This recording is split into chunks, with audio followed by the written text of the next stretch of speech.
Hello student, कैसे हैं आप?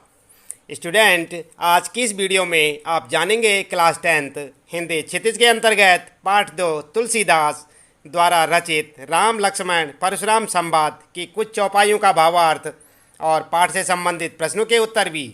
तो चलिए शुरुआत करते हैं। सबसे पहले जान लेते हैं चौपाइयों के बारे में कुछ खास जानकारियाँ कि ये चौपाइयाँ किस अवसर पर और क्यों लिखी गई। तो स्टूडेंट, यहाँ पर हम आपको बता दें कि ये चौपाइयाँ और दोहे रामचरितमानस के बालकांड से ली गई हैं। यह प्रसंग सीता स्वयंवर में राम द्वारा शिव के धनुष तोड़े जाने के ठीक बाद का है। शिव के धनुष के टूटने से इतना ज़बरदस्त धमाका हुआ कि उसे दूर कहीं बैठे परशुराम ने सुना। परशुराम भगवान शिव के बहुत बड़े भक्त थे, इसलिए उन्हें बहुत गुस्सा आया और वे तुरंत ही राजा जनक के दरबार में जा पहुँचे। तो स्टूडेंट, आप जानते हैं राजा जनक कौन थे? राजा जनक थे सीता के पिता का नाम था राजा जनक। क्रोधित परशुराम उस धनुष तोड़ने वाले अपराधी को दंड देने की मंशा से आए थे। यह प्रसंग वहाँ पर परशुराम और लक्ष्मण के बीच हुए संवाद के बारे में है। तो आप समझ गए होंगे कि ये प्रसंग यहाँ पर जो रचना की गई है ये किस निमित्त की गई है। यहाँ पर ये जो संवाद आप देखेंगे ये सारा का सारा लक्ष्मण और परशुराम के बीच का संवाद है। तो आइए शुरुआत करते हैं यहाँ पर चौपाइयों के साथ। आप देख रहे हैं यहाँ पर, नाथ संबुधन भंजनिहारा हो यू कोई एक दास तुम्हारा, आयुष काह कैया किन मोही, सुन रिसाई बोले मुनि कोही, सेवक सो जो करे सेवकाई, अरि करनी कर करिय लड़ाई। तो स्टूडेंट, यहाँ पर इसका भावार्थ होगा कि परशुराम को क्रोधित देखकर लक्ष्मण कहते हैं कि हे नाथ, जिसने शिव का धनुष तोड़ा होगा वह आपका ही कोई सेवक होगा। आप देख रहे हैं ना यहाँ पर, जैसे कि चौपाई में आप देख सकते हैं यहाँ पर, हो यू के एक दास तुम्हारा, इसका मतलब होगा कोई एक दास तुम्हारा, तुम्हारा ही कोई एक दास होगा। और यहाँ पर आप देख रहे हैं नाथ संबुधन भंजनिहारा, यानी कि जो शंभु धनु है यानी कि शिवजी का धनुष है, भंजनी का मतलब होता है तोड़ना। जो शिवजी के धनुष का जिसने भंजन किया वो कौन होगा? आपका ही एक दास होगा। यहाँ पर इसलिए आप किस लिए आए हैं यह मुझे बताइए। यहाँ पर लक्ष्मण जी कहते हैं कि आप यहाँ पर किस लिए आए हैं यह मुझे बताइए। इस पर क्रोधित होकर परशुराम कहते हैं कि सेवक तो वो होता है जो सेवा करे, इस धनुष तोड़ने वाले ने तो मेरे दुश्मन जैसा काम किया है और मुझे युद्ध करने के लिए ललकारा है। आप देख सकते हैं यहाँ पर, सेवक सो जो करे सेवकाई, यानी कि सेवक वही होता है जो कि सेवा करे, अरि करनी कर करई लड़ाई, और जो अरि का मतलब होता है दुश्मन, और दुश्मन क्या करता है? ऐसे कार्य सिर्फ लड़ाई करने के लिए करता है। तो यहाँ पर इसी प्रकार से आप देख रहे हैं कि सेवक तो वो होता है जो सेवा करे, और इस धनुष तोड़ने वाले तो मेरे दुश्मन जैसा काम किया है और मुझे युद्ध करने के लिए ललकारा है। इसके बाद सुनहु राम जय शिव धनु तोड़ा, यहाँ पर परशुराम जी कहते हैं कि हे राम सुनो, जिसने शिव जी का धनुष तोड़ा। सुनहु राम जय शिव धनु तोड़ा, सहस बाहु समसो रिपु मोरा, वह मेरा कैसा है? सहस्रों दुश्मनों की भांति वो मेरा दुश्मन है। सहस बाहु, जैसे कि सहस्र बाहु वाला दुश्मन के समान है वो मेरे लिए। सो बिलगाई बिहाई समाजा, हुआ समाज में उसे अलग कर दो। न तो मारे जय यही सब राजा, नहीं तो सबके सब राजा मारे जाएंगे। सुनि मुनि वचन लखन मुस्काने, और मुनि के वचन सुनकर लक्ष्मण मुस्कुराने लगे। बोले बोले परशु धरही अवमाने, बहु धन ही तोरई लड़काई, कबहु ना सिर से कीन गुसाई। बोले बचपन में हमने ऐसे बहुत सारे धनुष तोड़े, तब तो आपने कभी गुस्सा नहीं किया। रे नृप बालक काल बस बोलत तो ही न संभार, धनु ही सम त्रिपुरारी धनु विदित सकल संसार। तो आइए जान लेते हैं यहाँ पर इसका भावार्थ। वे फिर कहते हैं, हे राम, जिसने भी शिव धनुष को तोड़ा वह वैसे ही मेरा दुश्मन है जैसे कि सहस्र बाहु हुआ करता था। यहाँ पर आप देख रहे हैं ना, सहस्र बाहु समसो रिपु मोरा, कैसा है वो? सहस्र बाहु के समान। कैसा है? सहस बाहु के समान मेरा रिपु, रिपु का मतलब दुश्मन है वो मेरा। सो बिलगाई बिहाई समाजा, अच्छा होगा कि वह व्यक्ति सभा में से अलग होकर खड़ा हो जाए, नहीं तो यहाँ बैठे सारे राजा मेरे हाथों मारे जाएंगे। यह सुनकर लक्ष्मण मुस्कुराने लगे। आप देख रहे हैं ना यहाँ पर, सुनि मुनि बचन लखन मुस्काने, यानी कि मुनि के इन वचनों को सुनकर लक्ष्मण मुस्कुराने लगे। सुनि मुनि बचन लखन मुस्काने, यह सुनकर लक्ष्मण मुस्कुराने लगे और परशुराम का मजाक उड़ाते हुए बोले कि मैंने तो बचपन में खेल खेल में ऐसे बहुत से धनुष तोड़े थे, लेकिन तब तो किसी भी ऋषि मुनि को इस पर गुस्सा नहीं आया था। इस पर परशुराम जवाब देते हैं कि अरे राजकुमार, तुम अपना मुंह संभाल कर क्यों नहीं बोलते? लगता है तुम्हारे ऊपर काल सवार है। वह धनुष कोई मामूली धनुष नहीं था, बल्कि वह शिव का धनुष था, जिसके बारे में सारा संसार जानता था। इसके बाद अगली पंक्तियों में लखन कहा हंसी हमरे जाना, सुनहु देव सब धनुष समाना, का क्षति लाभ जून जन तोरे, देखा राम नैन के भोरे, छुअत टूट रघुपति न दोसु, मुनि बिनु काज करेव कत रोसु। यहाँ पर जो है लक्ष्मण जी ने कहा कि आप मुझसे मजाक कर रहे हैं, मुझे तो सभी धनुष एक समान लगते हैं। एक दो धनुष के टूटने से कौन सा नफ़ा नुकसान हो जाएगा? उनको ऐसा कहते देख राम उन्हें तिरछी आंखों से निहार रहे हैं। लक्ष्मण ने आगे कहा कि यह धनुष तो श्री राम के छूने भर से टूट गया था, आप बिना मतलब ही गुस्सा कर रहे हैं। यहाँ पर आप देख रहे हैं ना, छुअत टूट रघुपति न दोषु, यानी कि छूते ही टूट गया था, रघुपति को दोष ना दें, और आप बिना मतलब ही गुस्सा हो रहे हैं। इसके बाद अगली पंक्तियों में बोले चिते परसु की ओरा, रे सठ सुने सुभाव न मोरा, बालक बोली बधो नहीं तोई, केवल मुनि जड़ जाने हो मोही, बाल ब्रह्मचारी अति कोही, विश्व विदित क्षत्रिय कुल द्रोही, भुजबल भूमि भूप बिनु कीन्ही, विपुल बार मही देवन दीनी, सहस बाहु भुज छेद निहारा, परसु बिलो की महीप कुमारा, मातु पिता ही जन सोच बस करसी, महिष किशोर गर्वन के अवरक, दलन परसु मोर अति घोर। इस पर परशुराम जी अपने परसे की ओर देखते हुए कहते हैं कि शायद तुम मेरे स्वभाव के बारे में नहीं जानते हो। यहाँ पर आप देख सकते हैं, बोले चिते परुष की ओरा, यानी कि अपना ध्यान, और परशुराम जी अपना ध्यान जो है कहाँ, परुष की ओर लगाते हुए कहते हैं, रे सट सुने स्वभाव न मोरा, अरे मूर्ख, तुमने मेरा स्वभाव नहीं जाना। बालक बोली बधो नहीं तोई, तुम्हें जो छोटा बच्चा जान के मैं तुम्हारा वध नहीं कर रहा हूँ, केवल मुनि जड़ जाने हो मोई, केवल मुझे तुम जो है बुद्धिहीन मुनि मत समझो।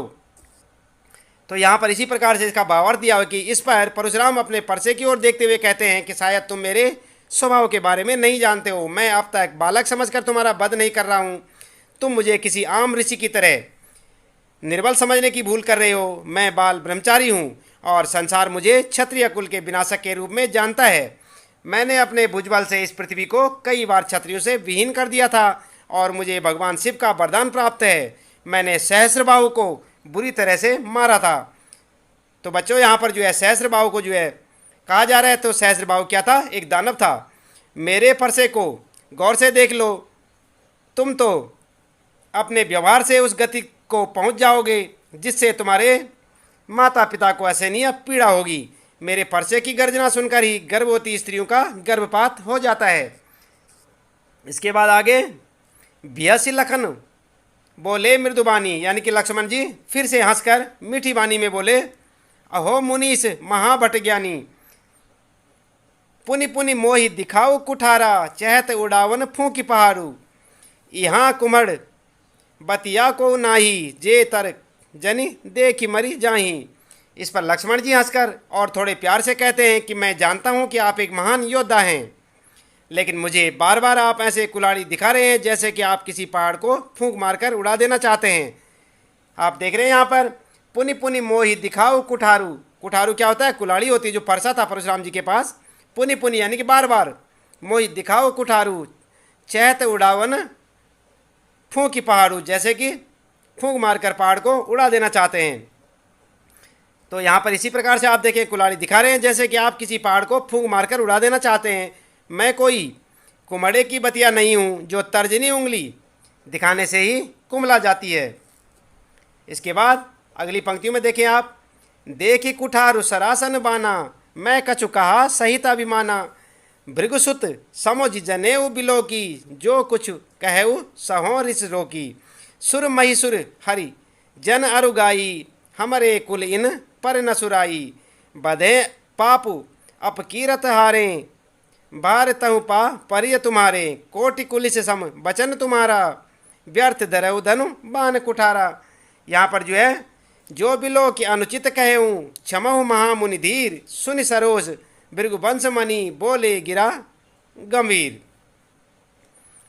तो यहाँ पर जो है, मैंने तो कोई भी बात ऐसी नहीं कही जिसमें अभिमान दिखता हो। कौन कहता है? लक्ष्मण जी। फिर भी आप बिना बात के ही कुल्हाड़ी की तरह अपनी जुबान चला रहे हैं। आपके जनेऊ को देखकर लगता है कि आप एक ब्राह्मण हैं, इसलिए मैंने अपने गुस्से पर काबू किया हुआ है। हमारे कुल की परंपरा है, हम देवता पृथ्वी हरिजन गाय परवार नहीं करते हैं। इनके वध करके हम व्यर्थ ही पाप के भागी नहीं बनना चाहते हैं। आपके वचन ही इतने कड़वे हैं कि आपने व्यर्थ ही धनुष बाण और कुल्हाड़ी को उठाया हुआ है। इस पर विश्वामित्र कहते हैं कि हे मुनिवर, यदि इस बालक ने कुछ अनाप शनाप बोल दिया है तो कृपया करके इसे क्षमा कर दीजिए। क्योंकि बच्चों यहाँ पर जो है, आप ध्यान दें कि यहाँ पर विश्वामित्र भी जो है खड़े थे, जहाँ पर जो है शिव धनुष तोड़ा गया था सीता स्वयंवर में। वहाँ पर जो है राम लक्ष्मण के साथ में विश्वामित्र और अन्य कई राजा भी मौजूद थे। तो विश्वामित्र जी यहाँ पर जो है परशुराम से बालक की गलती के लिए क्षमा याचना करते हैं। कौशिक सुनहु मंद येहु बालक, कुटिल काल वस निज कुल घालकु। भानुवंश राकेशु कलंकु, निपट निरंकुश अबुध वसंकु। काल कवल होई छन माही, कहो पुकारी खोरी मोहि नाही। तुम हट कहु जो चाहु उबारा, कही प्रताप बलु रोसु हमारा। ऐसा सुनकर परशुराम जी ने विश्वामित्र से कहा कि यह बालक मंद बुद्धि लगता है। कौशिक सुनहु मंद येहु बालक, यहाँ पर देख रहे हैं ना आप, यहाँ पर जो है विश्वामित्र के लिए कहा जा रहा है। विश्वामित्र को जो है कह रहे हैं यहाँ पर परशुराम जी की कौशिक सुनो, सुनो कौशिक, यह मंद येहु बालक, यह बालक कैसे लग रहा है? मंद बुद्धि लग रहा है और काल के बस में होकर अपने ही कुल का नाश करने वाला है। इसकी स्थिति उसी तरह से है जैसे सूर्यवंशी होने पर भी चंद्रमा में कलंक है। यह निपट बालक निरंकुश है, अबोध है और इसे भविष्य का वाहन तक नहीं है। यह तो क्षण भर में काल के गाल में समा जाएगा, फिर आप मुझे दोष मत दीजिएगा। लखन कहे मुनि सुजस तुम्हारा, तुम्ही अछत को बरने पारा। अपने मुँह तुम आपन करनी, बार अनेक भांति बहु बरनी। नहीं संतोषत पुण्य कछु कहेऊ, जन ऋष रोकी दुसह दुख सहेऊ। वीर वृत्ति तुम धीर अछोबा, गारी देत न पाओ शोभा। सूर समर करनी करही, कहीं न जना वहीं आपू। विद्यमान रन पाई रिपु, कायर कथई प्रतापू। यहाँ पर जो है बहुत अच्छी पंक्तियों में जो है कहा गया है कि इस पर लक्ष्मण ने कहा कि हे मुनि, आप तो अपने यश का गान करते आगा नहीं रहे हैं, यानी कि थक नहीं रहे हैं। अपने वंश का और अपना खुद का जो है यश गान करते जा रहे हैं। आप तो अपनी बड़ाई करने में माहिर हैं। यदि फिर भी संतोष नहीं हुआ हो तो फिर से कुछ कहिए। मैं अपनी झल्लाहट को पूरी तरह नियंत्रित करने की कोशिश करूंगा। वीरों को अधैर्य शोभा नहीं देता और उनके मुँह से अब शब्द अच्छे नहीं लगते। जो वीर होते हैं वे व्यर्थ में अपनी बड़ाई नहीं करते, बल्कि अपनी करनी से अपनी वीरता को सिद्ध करते हैं। वे तो कायर होते हैं जो युद्ध में शत्रु के सामने आ जाने पर अपना झूठा गुणगान करते हैं। तो इस प्रकार से बच्चों, आपने देखा यहाँ पर राम लक्ष्मण परशुराम संवाद का भावार्थ। और अब आगे देखते हैं यहाँ पर पाठ से संबंधित कुछ प्रश्नों के उत्तर भी। तो बच्चों, जैसे कि आप यहाँ पर देख सकते हैं, पहला प्रश्न यहाँ पर, परशुराम के क्रोध करने पर लक्ष्मण ने धनुष के टूट जाने के लिए कौन कौन से तर्क दिए। तो आपने अभी भावार्थ जाना, तो आप समझ गए होंगे कौन कौन से तर्क जो है लक्ष्मण ने यहाँ पर धनुष के टूट जाने के लिए दिए। उत्तर होगा आपका, परशुराम के क्रोध करने पर लक्ष्मण ने धनुष के टूट जाने पर निम्नलिखित तर्क दिए। क्या तर्क दिए? बचपन में न जाने हमने कितने ही धनुष तोड़े, किंतु किसी ने कभी क्रोध नहीं किया। इस धनुष से आपको विशेष लगाव क्यों है? पहला तर्क ये दिया। दूसरा तर्क था, हमें यह असाधारण शिव धनुष साधारण धनुष की भांति ही लगा। और तीसरा तर्क दिया, श्री राम ने इसे तोड़ा नहीं, बस उनके छूते ही धनुष स्वतः टूट गया। यही सब तो कहा था ना लक्ष्मण ने। और चौथा कहा था कि इस धनुष को तोड़ते हुए उन्होंने किसी के लाभ व हानि के विषय में नहीं सोचा था। इस धनुष को तोड़ने में राम का कोई दोष नहीं है। आपने देखा था ना, छुअत टूटहि। इसके बाद दूसरा प्रश्न होगा आपके लिए, परशुराम के क्रोध करने पर राम और लक्ष्मण की जो प्रतिक्रियाएं हुई, उनके आधार पर दोनों के स्वभाव की विशेषताएं अपने अपने शब्दों में लिखिए। तो यहाँ पर आप देखें, उत्तर होगा आपका, राम स्वभाव से कोमल और विनयी हैं। परशुराम जी क्रोधी स्वभाव के थे। परशुराम के क्रोध करने पर श्री राम ने धीरज से काम लिया। उन्होंने स्वयं को उनका दास कहकर परशुराम के क्रोध को शांत करने का प्रयास किया और उनसे विनम्रता से बात की। लक्ष्मण राम से एकदम विपरीत हैं। लक्ष्मण क्रोधी और उग्र स्वभाव के हैं। लक्ष्मण परशुराम जी के साथ व्यंग्यपूर्ण वचनों का सहारा लेकर अपनी बात उनके समक्ष प्रस्तुत कर रहे हैं। वे इस बात की परवाह नहीं करते कि उनकी बातों से परशुराम और ज़्यादा क्रोधित हो जाएंगे। राम विनम्र, मृदुभाषी, धैर्यवान व बुद्धिमान हैं। वहीं दूसरी ओर लक्ष्मण निडर, वाचाल, साहसी और क्रोधी स्वभाव के हैं। इसके बाद आइए जानते हैं यहाँ पर तीसरा प्रश्न। लक्ष्मण और परशुराम के संवाद का जो अंश आपको सबसे अच्छा लगा, उसे अपने शब्दों में संवाद शैली में लिखिए। तो यहाँ पर आपका उत्तर होगा, लक्ष्मण, हे मुनि, बचपन में तो हमने, यहाँ पर आप लिखेंगे, हे मुनि, बचपन में तो हमने कितने ही धनुष तोड़ दिए, परंतु आपने कभी क्रोध नहीं किया। इस धनुष से आपको विशेष लगाव क्यों है? इसके बाद परशुराम ने क्या कहा, अरे राजपुत्र, तू काल के बस में आकर ऐसा बोल रहा है। आपने देखा था ना, रे नृप बालक के काल बस, बोलत ना ही संभाल। अरे राजपुत्र, तू काल के बस में आकर ऐसा बोल रहा है। तू क्यों अपने माता पिता को सोचने पर बेहोश कर रहा है? यह शिवजी का धनुष है। चुप हो जा और मेरे स्पर्शे को भली भांति देख ले। मेरे स्पर्शे की भयानकता गर्भ में पल रहे शिशुओं को भी नष्ट कर देती है। इस प्रकार से आप इसका तीसरे प्रश्न का उत्तर लिखेंगे। चौथा प्रश्न आपके लिए, परशुराम ने अपने विषय में सभा में क्या क्या कहा, निम्न पद्यांश के आधार पर लिखिए। तो क्या कहा था परशुराम ने? आपने देखा था, बाल ब्रह्मचारी अति को ही विश्व विदित क्षत्रिय कुलद्रोही, कि मैं बाल ब्रह्मचारी हूँ और सारा संसार जानता है कि मैं क्षत्रिय कुल का द्रोही हूँ, यानी कि शत्रु हूँ। भुजबल भूमि भूप बिनु कीनी, कई बार मैंने अपनी भुजाओं से जो है राजाओं से भूमि को जो है राजा बिना कर दिया, यानी कि राजाओं से मुक्त कर दिया। विपुल बार मही देवन दीनी, सहस बाहु छेद निहारा, परसु बिलोकी मही कुमारा, मातु पितहि जन सोच बस करसी महीश किशोर। तो इस प्रकार से परशुराम ने अपने विषय में यहाँ पर सभा में बड़ा बड़ा बखान किया। गर्वन के अवरक दलन परसु मोर अति घोर। उत्तर आपका इस प्रकार से होगा यहाँ पर कि परशुराम ने अपने विषय में कहा कि वे बाल ब्रह्मचारी और क्रोधी स्वभाव के हैं। यही तो कहा था कि मैं जो है बाल ब्रह्मचारी हूँ और क्रोधी स्वभाव का हूँ। समस्त विश्व में क्षत्रिय कुल के द्रोही के रूप में विख्यात हैं। उन्होंने अनेक बार पृथ्वी को क्षत्रियों से विहीन कर ब्राह्मणों को दान में दे दिया और अपने हाथ में धारण इस फरसे से सहस्रभाव की भुजाओं को काट डाला। इसलिए हे नरेश पुत्र, यानी कि हे राजकुमार, मेरे इस फरसे को भली भांति देख ले। राजकुमार, तू क्यों अपने माता पिता को सोचने पर बेहोश कर रहा है? मेरे इस फरसे की भयानकता से गर्भ में पल रहे शिशुओं को भी नष्ट कर देती है। ये जो मेरे पास जो फरसा है, इसकी भयानकता इतनी है कि गर्भ में पल रहे शिशुओं को भी नष्ट कर देती है। इसके बाद अगला लिखेंगे आप पांचवा प्रश्न, लक्ष्मण ने वीर योद्धा की क्या क्या विशेषताएं बताई हैं? तो लक्ष्मण ने वीर योद्धा की जो विशेषताएं बताई थी वो आपने वहाँ पर जो है सुनी थी भावार्थ में। आइए यहाँ पर फिर से देख लेते हैं एक बार। उत्तर होगा, लक्ष्मण ने वीर योद्धा की निम्नलिखित विशेषताएं बताई हैं। नंबर 1, शूरवीर, युद्ध में वीरता का प्रदर्शन करके ही अपनी शूरवीरता का परिचय देते हैं, व्यर्थ में अपना बखान नहीं करते। और नंबर 2, वीरता का व्रत धारण करने वाले वीर पुरुष धैर्यवान और क्षोभ रहित होते हैं, यानी कि शांत चित्त होते हैं। वीर पुरुष स्वयं पर कभी अभिमान नहीं करते। और चौथा होगा, वीर पुरुष किसी के विरुद्ध गलत शब्दों का प्रयोग नहीं करते। और पांचवा होगा आपका, वीर पुरुष दीनहीन, ब्राह्मण, गायों, दुर्बल व्यक्तियों पर अपनी वीरता का प्रदर्शन नहीं करते और अन्याय के विरुद्ध हमेशा निडर भाव से खड़े रहते हैं। अगला, किसी के ललकारने पर वीर पुरुष परिणाम की फिक्र न कर निडरतापूर्वक उसका सामना करते हैं। इस प्रकार से आप इसका उत्तर लिखेंगे। और छठा प्रश्न होगा आपके लिए, साहस और शक्ति के साथ विनम्रता हो तो बेहतर है। इस कथन पर अपने विचार लिखिए। तो यहाँ पर स्टूडेंट आप अपने तरफ से अपने विचार लिख सकते हैं। फिर भी आप यहाँ पर जो है उत्तर एक बार देख लें और इसी तरह से मिलता जुलता आप उत्तर लिख सकते हैं। किस प्रकार से उत्तर होगा?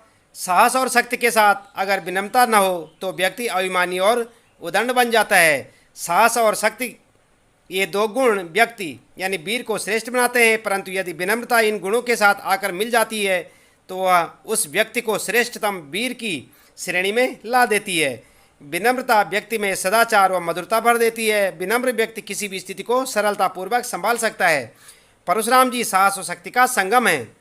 राम विनम्रता साहस और शक्ति का संगम है। राम की विनम्रता के आगे परशुराम जी के अहंकार को भी नतमस्तक होना पड़ा।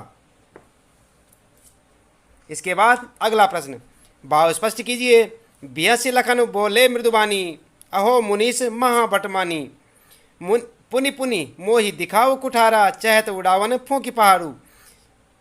यहाँ पर आप देखें उत्तर किस प्रकार से होगा। प्रसंग प्रस्तुत पंक्तियाँ तुलसीदास द्वारा रचित रामचरितमानस से ली गई हैं। उक्त पंक्तियों में लक्ष्मण जी ने परशुराम जी के द्वारा बोले गए अपशब्दों का प्रत्युत्तर दिया है। तो आप इस प्रकार से इसका जो है भावार्थ लिखेंगे। लक्ष्मण जी ने हंसते हुए कोमल वाणी से परशुराम पर व्यंग करते हुए कहा, मुनीश्वर अपने को बड़ा भारी योद्धा समझते हैं और मुझे बार बार अपना परसा दिखाकर डरा रहे हैं। जिस तरह एक फूंक से पहाड़ नहीं उड़ सकता, उसी प्रकार मुझे बालक समझने की भूल मत कीजिए कि मैं आपके इस परसे को देखकर डर जाऊंगा। इसके बाद, यहाँ कुमड़ बतिया को नाही, जे तर जनी देखी मरी जाही, देखी कुठार सरासन बाना, मैं कछु कहा सहित अभिमाना। यहाँ पर आप देखें उत्तर प्रसंग आपका उसी प्रकार से रहेगा। प्रस्तुत पंक्तियाँ तुलसीदास द्वारा रचित रामचरितमानस से ली गई हैं। उक्त पंक्तियों में लक्ष्मण जी ने परशुराम जी के द्वारा बोले गए अपशब्दों का प्रत्युत्तर दिया है। और भाव क्या होगा आपका भावार्थ? भाव यह है कि लक्ष्मण जी अपनी वीरता का अभिमान पूर्वक परिचय देते हुए कहते हैं कि हम कोई छुई मुई के फूल नहीं हैं जो तुम्हारी तर्जनी देखकर मुरझा जाएं। हम बालक अवश्य हैं, परंतु परसे और धनुष बाण हमने भी बहुत देखे हैं, इसलिए हमें नादान बालक समझने की भूल ना करें। इसके बाद अगला, गा दिशा नु कह हृदय हसी, मुनि हरि यरे सूझ, अयमय खांड न उक मया, अजव न बूझ अबूझ। तो उत्तर किस प्रकार से होगा? प्रसंग लिखेंगे आप उसी प्रकार से। प्रस्तुत पंक्तियाँ तुलसीदास द्वारा रचित रामचरितमानस से ली गई हैं। उक्त पंक्तियों में परशुराम जी के वचनों को सुनकर विश्वामित्र मन ही मन परशुराम जी की बुद्धि पर हंसते हैं। और भाव होगा आपका, परशुराम जी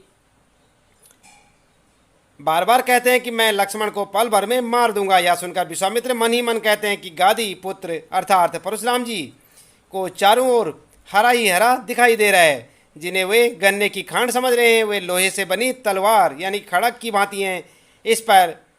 इस समय परशुराम की स्थिति सावन के अंधे की भांति हो गई है, जिसे जो है चारों तरफ हरा ही हरा दिखाई देता है। जिन्हें चारों ओर हरा ही हरा दिखाई दे रहा है, अर्थात उनकी समझ अभी क्रोध व अहंकार के बस में है। इस प्रकार से आप इसका उत्तर लिख सकते हैं। इसके बाद अगला प्रश्न होगा आपका 8वां प्रश्न। पाठ के आधार पर तुलसी के भाषा सौंदर्य पर 10 पंक्तियाँ आप लिखेंगे। तो यहाँ पर स्टूडेंट उत्तर होगा आपका, तुलसीदास रस सिद्धि कवि हैं, उनकी काव्य भाषा सरस है। तुलसीदास द्वारा रचित रामचरितमानस अवधी भाषा में लिखी गई है। यह काव्यांश रामचरितमानस के बालकांड से ली गई है। तुलसीदास ने इसमें दोहा, चौपाई छंदों का बहुत ही सुंदर प्रयोग किया है, जिसके कारण काव्य के सौंदर्य और आनंद में वृद्धि हुई है और भाषा में लयबद्धता बनी हुई रहती है। भाषा को कोमल बनाने के लिए कठोर वर्णों की जगह कोमल ध्वनियों का प्रयोग किया गया है। इनकी भाषा में अनुप्रास अलंकार, रूपक अलंकार, उत्प्रेक्षा अलंकार, पुनरुक्ति अलंकार की अधिकता मिलती है। इस काव्यांश की भाषा में व्यंग्यात्मकता का सुंदर संयोजन हुआ है। इसके बाद अगला प्रश्न 9वां प्रश्न। इस पूरे प्रसंग में व्यंग को अनूठा सौंदर्य, व्यंग का जो है अनूठा सौंदर्य है, उदाहरण के साथ स्पष्ट कीजिए। तो उत्तर होगा आपका, तुलसीदास द्वारा रचित परशुराम लक्ष्मण संवाद मूल रूप से व्यंग काव्य है। उदाहरण के लिए, बहुधनहि तोरी लड़काई, कबहु न असिरिस कीन गुसाई। लक्ष्मण जी परशुराम जी से धनुष टूटने पर व्यंग करते हुए कहते हैं कि हमने बचपन में ऐसे बहुत सारे धनुष तोड़े हैं, तब हम पर किसी ने क्रोध नहीं किया। इसके बाद दूसरा, माँ तो पिता ही जन सोच बस कर करसि महिष किशोर, गर्वन के अवरक दलन, परसु मोर अति घोर। यहाँ पर परशुराम जी क्रोधित होकर लक्ष्मण से कहते हैं कि अरे राजा के बालक, तू अपने माता पिता को सोचने के लिए विवश मत कर। मेरा परसा बड़ा भयानक है, यह गर्भ के बच्चों का भी नाश कर देता है। गादि सुनु कह हृदय हसी, मुनि हरि यरे सूझ, अयमय खांड न उख मया, अजव न बूझ अबूझ। यहाँ विश्वामित्र जी परशुराम की बुद्धि पर मन ही मन व्यंग करते हैं और कहते हैं कि परशुराम जी जिन राम लक्ष्मण को साधारण बालक समझ रहे हैं, उन्हें चारों ओर हरा यरा सूझ रहा है। वे लोहे की तलवार की गन्ने की खांड से तुलना कर रहे हैं। इसके बाद 10वां प्रश्न होगा आपके लिए। निम्नलिखित पंक्तियों में प्रयुक्त अलंकार पहचान कीजिए।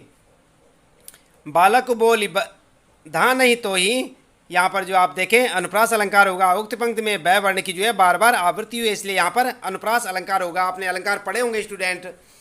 और अनुप्रास अलंकार में क्या होता है, एक ही वर्ण की जो है बार बार आवृत्ति होती है, वहाँ पर अनुप्रास अलंकार होता है। जैसे यहाँ पर आप देख रहे हैं बालक बोली बधो नहीं तो ही, बै और बै और बै, यहाँ पर जो है बै वर्ण की जो है 3 बार आवृत्ति आप देख सकते हैं यहाँ पर। तो जब बार बार आवृत्ति होती है तो वहाँ पर क्या होता है, अनुप्रास अलंकार। कोटि कुलिस सम वचन तुम्हारा, यहाँ पर जो है आप देखें अनुप्रास अलंकार। उक्त पंक्ति में कै वर्ण की 1 से अधिक बार आवृत्ति हुई है। देखें आप यहाँ पर कोटि और कुलिस में कै वर्ण की आवृत्ति हुई है, इसलिए यहाँ पर भी अनुप्रास अलंकार होगा। और उपमा अलंकार अगर कहा जाए तो कोटि कुलिस सम वचनों में उपमा अलंकार है। यहाँ पर आप देखें कोटि कुलिस सम, तो यहाँ पर अगर किसी दूसरे के साथ जो है तुलना की जाती है तो वहाँ पर क्या होता है, उपमा अलंकार। क्योंकि परशुराम जी के एक एक वचनों को वज्र के समान बताया जा रहा है। जब दूसरे के समान तुलना की जाती है तो वहाँ पर क्या है, जहाँ पर तुलना की जाती है वहाँ पर उपमा अलंकार होता है। तो इसलिए आप यहाँ पर उपमा अलंकार भी लिखेंगे। इसके बाद तीसरा प्रश्न यहाँ पर, तुम तो कालू हाँक जनु लावा, बार बार मोहि लागी बुलावा। यहाँ पर आप देखें उत्प्रेक्षा अलंकार है। काल हाँक जनु लावा में उत्प्रेक्षा अलंकार है, यहाँ जनु उत्प्रेक्षा का वाचक शब्द है। इसके बाद पुनरुक्ति प्रकाश अलंकार, बार बार में पुनरुक्ति प्रकाश अलंकार है क्योंकि बार शब्द की 2 बार आवृत्ति हुई है पर अर्थ भिन्नता नहीं है। तो स्टूडेंट आप अलंकार से संबंधित वीडियो देखने के लिए चैनल को सब्सक्राइब अवश्य कर दें और अलंकारों के बारे में पूरी जानकारी अवश्य लें। इसके बाद लखन उतर आहुति सरसी, भृगुबर कोप कृषाणु, बचन बोले रघुकुल भानु। यहाँ पर जो है उपमा अलंकार उत्तर आहुति सरसी, भृगुबर कोपु कृषाणु में उपमा अलंकार, और जल सम वचन में भी उपमा अलंकार, क्योंकि भगवान राम के जो मधुर वचन है कैसे हैं, जल के समान है। जल सम वचन, जब मैंने कहा था आपको कि तुलना जो है की जाती है तो भगवान राम के वचनों की तुलना किससे की जा रही है, जल के समान। रूपक अलंकार आप देखें, रघुकुल भानु में रूपक अलंकार है। यहाँ श्री राम को रघुकुल का सूर्य माना गया है। जब एक वस्तु में दूसरी वस्तु का जो है को मान लिया जाता है वहाँ पर क्या होता है, रूपक अलंकार। श्री राम के गुणों की समानता सूर्य से की गई है, यानी कि श्री राम के जो गुण हैं वो एक गुण न होकर बल्कि एकदम बिल्कुल सूर्य के समान है। तो यहाँ पर जो है रूपक अलंकार देखा गया है। आगे यहाँ पर बात करते हैं रचना अभिव्यक्ति की बात। तो सामाजिक जीवन में क्रोध की जरूरत बराबर पड़ती है। यदि क्रोध न हो तो मनुष्य दूसरे के द्वारा पहुँचाए जाने वाले बहुत से कष्टों की चिर निवृत्ति का उपाय ही न कर सके। आचार्य रामचंद्र शुक्ल जी का यह कथन इस बात की पुष्टि करता है कि क्रोध हमेशा नकारात्मकता भाव लिए नहीं होता, बल्कि कभी कभी सकारात्मकता भी होता है। इसके पक्ष या विपक्ष में अपना मत प्रकट कीजिए। उत्तर आपका पक्ष में विचार। क्रोध बुरी बातों को दूर करने में हमारी सहायता करता है। जैसे अगर विद्यार्थी पढ़ाई में ध्यान न दे तो शिक्षक उस पर क्रोध करे तो वह विद्यार्थी का भविष्य कैसे उज्जवल होगा। यदि कोई लोगों पर अन्याय कर रहा है और लोग बिना क्रोध किए देखते रहें तो न्याय की रक्षा कैसे होगी। और विपक्ष में विचार आपके, क्रोध एक चक्र है जो चलता ही रहता है। आप किसी पर क्रोध करेंगे तो वह भी आप पर क्रोधित होगा। उनका क्रोध देखकर आप और क्रोधित होंगे। इस प्रकार क्रोध में आप प्रथम स्वयं को ही हानि पहुंचाते हैं। क्रोध करने से आपकी सेहत खराब हो सकती है और समय का भी अपव्यय हो सकता है। इसके बाद संकलित अंश में राम का व्यवहार विनयपूर्ण और संयत है। लक्ष्मण लगातार व्यंग बाणों का उपयोग करते हैं और परशुराम का व्यवहार क्रोध से भरा हुआ है। आप अपने आप को इस परिस्थिति में रखकर लिखें कि आपका व्यवहार कैसा होता। उत्तर आप लिख सकते हैं, यहाँ पर स्वयं से भी लिख सकते हैं और चाहे तो यहाँ से देख के भी आप लिख सकते हैं। तो आज के लिए इतना काफ़ी है स्टूडेंट, और लगातार इसी प्रकार अगले पाठों को देखने के लिए चैनल को सब्सक्राइब अवश्य कर दें। आपका दिन शुभ हो।